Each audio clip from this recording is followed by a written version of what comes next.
Hey everybody, welcome back to another video. I hope you guys are all having a wonderful Monday. Today we're going to be talking a little bit about Lilly Whites. I wanted to show you guys an update on how my Lilly Whites are doing, and I also wanted to talk to you a little bit about the Lilly White market because I have a feeling this year is going to be kind of interesting as far as buying Lilly Whites goes, and I just wanted to share with you some of my thoughts on it. So before we get into that, let's take a look at my Lilly Whites and see how they're doing since it's been about 8 months since I've done kind of a update video on them. And considering that they're mostly fully grown or pretty much their patterns as far as it's going to get, I thought this would be the perfect opportunity to take a look at them. So I do have some pictures from when they were young, and then obviously I have footage now of when they are fully grown or getting pretty close. So I'm actually a little bit surprised at their pattern and that it didn't really spread too much more than when they were babies, because normally the Lilly White pattern can spread quite a bit as they get older, but most of my geckos have stayed relatively the same. Obviously you can tell it spread a little bit, but that's normal with most geckos, and I kind of expected it to be more drastic.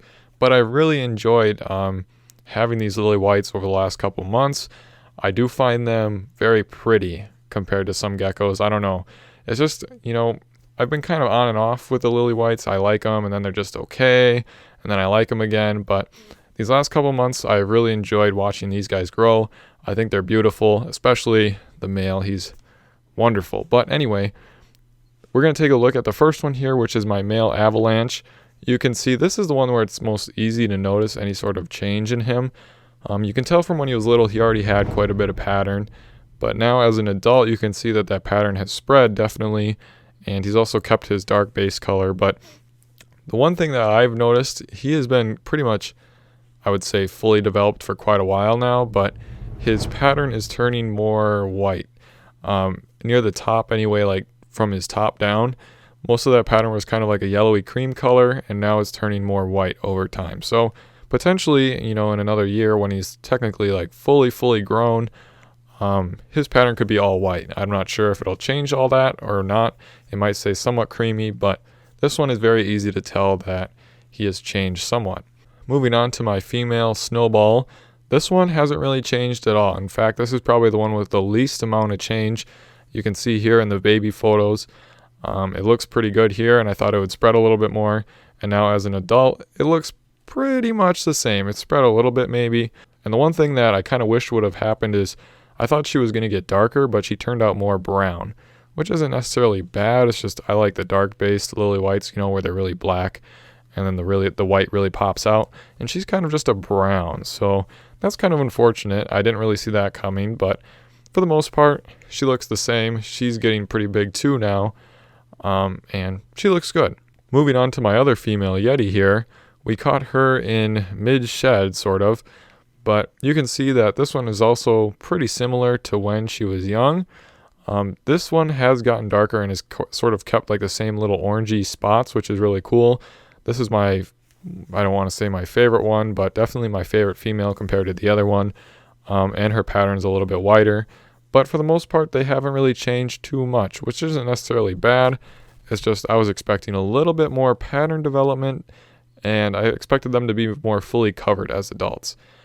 They're technically not done. They're both about 30 grams, but that teenage years, those teenage grams are the time when they change the most. Now, as far as the Lilly White market goes, I think this is going to be an interesting year. And you may ask, Sam, why is it going to be an interesting year for Lilly Whites? Well, the prices of Lilly Whites is starting to it's always been coming down, but I feel like this year is going to be more like of a nosedive, I guess you could say. I witnessed the cheapest Lilly White probably in history being sold in 2020, and it was $225. I'm pretty sure that's a new record for the cheapest Lilly White ever sold. It was just a very low expression one, and it sold for $225 back in November. So that was pretty crazy because obviously for a long time any Lilly White was over $1,000, and now we have one selling for almost $200. So what does this mean for Lilly Whites? Well, obviously the price on Lilly Whites has been coming down for years now, and all that it means basically is more people are working with them, which, everyone and their mother is breeding Lilly Whites, which isn't a bad thing. They're beautiful animals, but that's just going to make them cheaper overall. And I have a little bit of footage here from Morph Market. Morph Market has a very handy tool where you can look at all the geckos that were previously sold. And you can see here that this is over the entire time Lilly Whites have existed. There's been 500 Lilly Whites that have been sold on Morph Market, and roughly more than half of them have been under $1,000. Now, they don't really have a good way to sort by when these were sold, where they sold this year, last year, 2 years ago, whatever, but a good majority of the Lilly Whites sold on Morph Market have been under $1,000.